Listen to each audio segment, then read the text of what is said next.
Welcome back. We're now looking page 3 of the purchase agreement.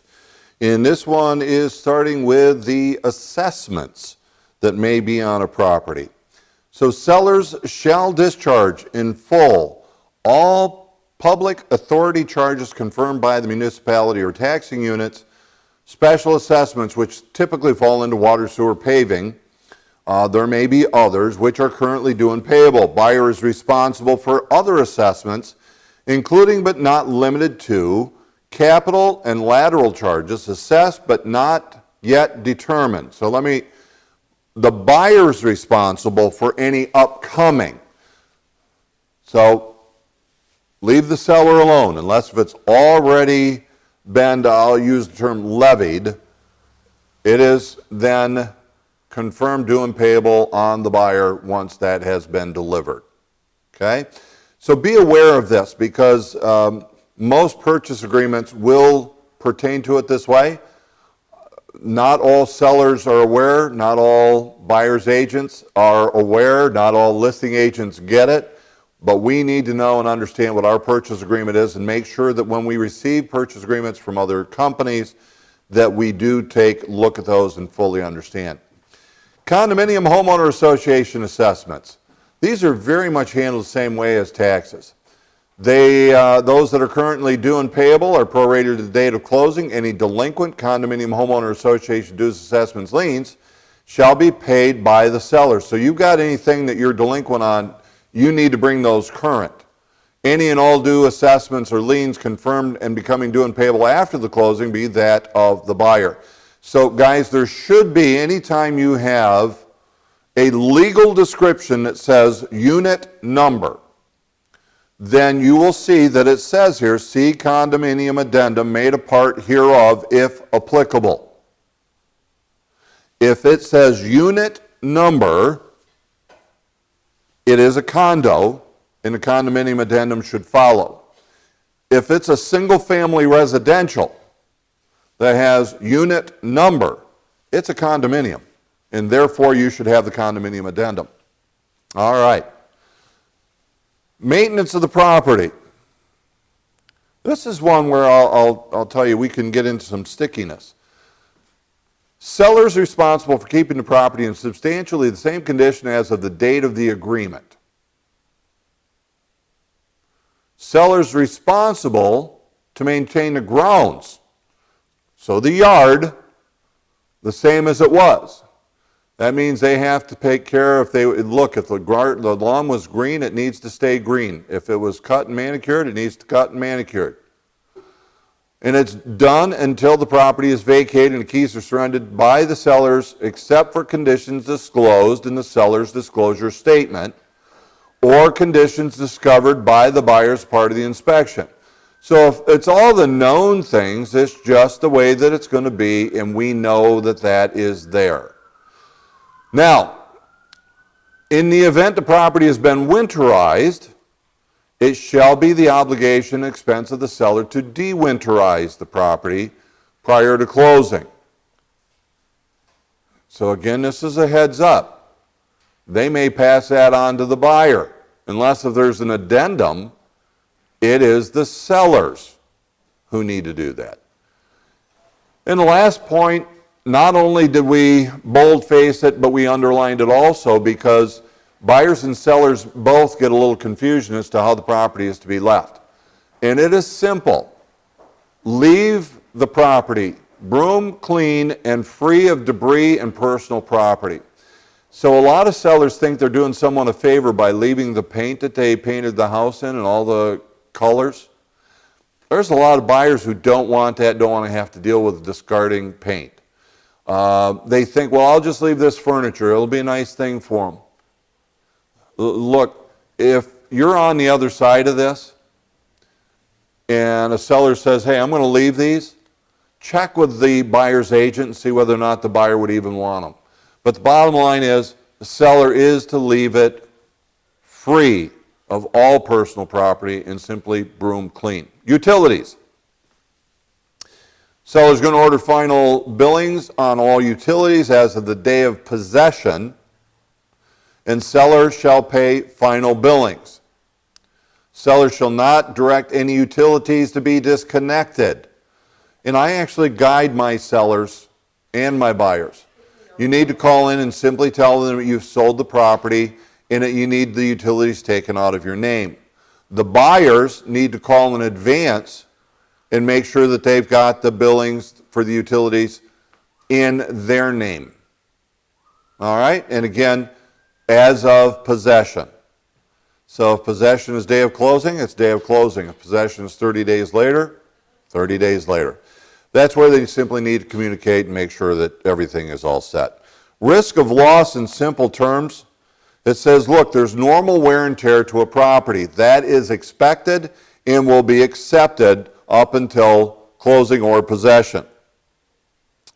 If there let me try that again for us. If prior to closing there is any damage that the seller is unable or unwilling to repair or arrange, buyer has the option to cancel this agreement. Any earnest money deposit shall be refunded to the buyer, or buyers can proceed with the closing, deduct the purchase price and the amount agreed upon by the buyer's sellers. So it's just simply saying here's the options. And typically, guys, by the way, there's rarely any issues to the property at the time of possession. Okay? Rare.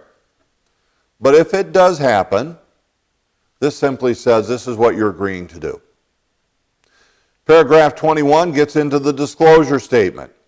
And it's simply that, yes, we got them at the time we made the offer, or we have not received them. And it's stating that it was not available at the time of the offer, and seller shall provide the buyers with the seller's disclosure statement acceptance of this offer pursuant to the Public Act, that you will still do it. Okay? So that's a fairly simple one. Lead-based paint. So we do have lead-based paint. We will remember that it is for residential properties, 1 to 4 family units. So key. Residential, 1 to 4 family unit. If it's 5 unit residential, it's now commercial, and it is no longer required. Okay? So, what this simply says is, A, buyer acknowledged prior to signing this agreement that they have received and reviewed a copy of the lead-based paint seller's disclosure statement. So, A should almost always be initialed. I don't know why it wouldn't be if it's a 1 to 4 family residential unit. B is buyer shall have a blank day opportunity after the date of the agreement to conduct an inspection of the property for purchase that blah, blah. So typically, by the way, 10 days. 10 days is a good number for that. It's really just part of the inspection when you get down to it if they do that. Now, I'll share with you, by the way, since the lead-based paint came out, I've never had a single person test for lead-based paint.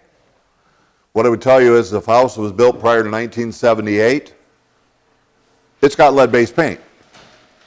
And if you would not buy a house with lead-based paint, we won't look at anything built 1977 or earlier. Keep it simple for them is the way that I always put it. C says the buyer hereby waives an opportunity to conduct a risk assessment or inspection for the presence of lead-based paint or lead-based paint hazards. Most of the time, and at this point personally, 100% of the time, they've checked off, or in this case, initialed C. But it is up to the buyer. They do have that option. So what I'm going to tell you again with 22, A is almost always initialed. I don't know why it wouldn't be unless if they just, for some reason, didn't have them to you when you made the offer. B or C is an option. Now, if they initialed B and C, yeah, they have it, but we're waiving it. They had the option, but it's waiving. So it really should be B or C. A definitely, B or C. Then we get to 23. It's default. It's the what if the buyer defaults, what if the seller defaults. So it's simply saying, in the event that the buyer fails to fulfill obligations set forth herein or fails to close this transaction in time and manner provided, the seller may elect to enforce the terms thereof, declare the sale void, and retain the earnest money deposit as liquidated damages, and guys, this is a key part I want you to see, and or seek all available legal or equitable remedies. I believe there's a misunderstanding that says I can walk away and it's only going to cost me my earnest money deposit. Not true. By law, the seller can seek additional damages. Will they succeed? Don't know. But it is an option that they have. But what if the seller fails to perform? In the event the seller fails to fulfill obligations set forth herein or fails to close the transaction in time and manner provided, buyer may elect to enforce terms herein, declare the sale void, be entitled to refund of the earnest money deposit, and or seek all available legal and equitable remedies. I want you to write this term down for 23B. Specific performance. A buyer could seek legal guidance and request specific performance of the seller. Otherwise, that they perform specifically to the terms of the purchase agreement. They may be forced to sell. But write that term, know that term, specific performance. Last one for page 3. Is simply a disclosure. Buyer agrees to pay closing fees charged by the lender and or title company and a compliance transaction fee of $395 payable to the selling broker at closing.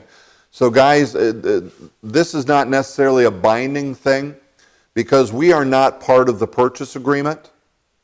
This is between the buyer and the seller. It's more of an alert for the closing agent to make sure that they're aware of the fee that we charge to a purchaser. And with that, we bring again a close to page 3 of the purchase agreement. Take a brief break. We'll come back. Let's watch number 4.